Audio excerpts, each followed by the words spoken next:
day that my recording started. My recording of not being good enough. Recording of not being enough.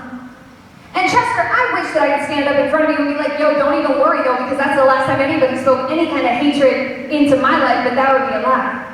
Fast forward a few years, I was in choir. Where are my choir kids at? Any choir kids in here? My people!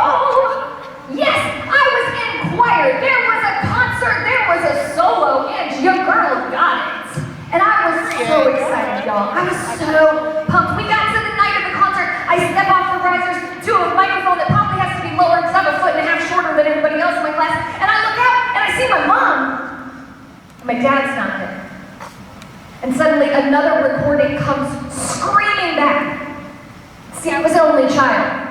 So I played most of the time by myself. And I'm going to date myself a little bit here, but a movie had come out called Harriet the Spy. And I fell in love with this incredible independent girl in this movie who could do anything she wanted. So I put on my bathrobe, which promptly became a trench coat. I walked outside and I took a notebook with me and I started solving cases. I started solving crimes. Anything I could see or hear, I would write it down and I would pretend like I was saving the world, one crime at a time, right? Well, the other thing that I did, as a good detective, I listened in on phone conversations. And unfortunately, I picked the wrong conversation to listen into between my mom and my dad, who had had one too many to drink. And I heard my mom say, Jack, you didn't even come to hear her sing her first solo at church. And my dad goes, well, she's no Mariah Carey. Not a good enough singer, not a good enough dancer, not a good enough daughter, because he didn't even bother showing up. How many of you, Chester, have ever had a recording like that? A recording because one person made one comment to you one time. That was all it took. One comment. One person. Somebody called you fat. Somebody called you ugly.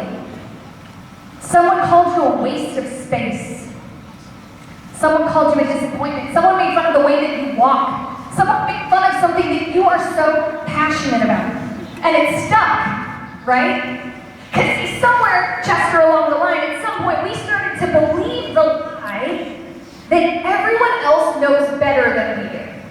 Everyone else has it figured out, and somehow I missed it. Everyone else figured out the password or the cheat code on how to fit in, on how to not feel like nobody understands you. And, of course, we believe the person who made that one comment to us, right? Of course we believe that. Of course we do. Because, see, she is so pretty. She's so pretty. Like, she could wear a trash bag and make it look good. She always has people around her and that actually seem to genuinely enjoy her company. She walks into a room and it just lights up. And she called me ugly. So I must be ugly. And he, oh my gosh, he is so smart. Like really smart, like wicked smart, like gonna graduate high school with an associate's degree smart. He is in all of the really, really smart classes, and you know what I don't do? I don't math. Does anybody else in here not math? Where are my not mathers? My people. I want to be able to math so bad. I wanted to be good at math so bad, but for some reason, anytime I start looking at a math equation, loud circus music starts playing in my head. He is so good at all things. And he called me stupid. So I must be stupid. Because we have started to believe this lie that everybody else has it figured out. I'm the one who missed it. And Chester, this is why I travel the nation. I'm not from here. I live in Orlando, Florida.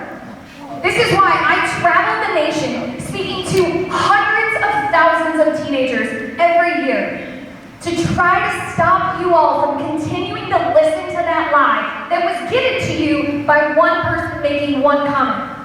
Because if I can do it, any of you can do it, and let's be honest, let's be really real. Being a teenager is exhausting. Period. Period. Oh, you are welcome.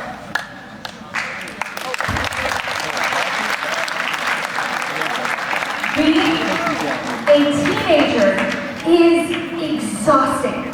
See, I'm not all that much older than you, but I can tell you,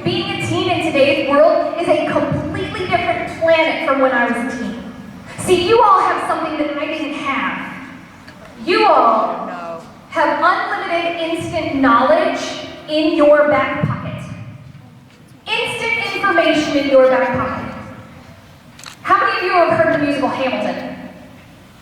Cool, some of you, cool. There's a line in the musical Hamilton that goes, look around at how lucky we are to be alive right now.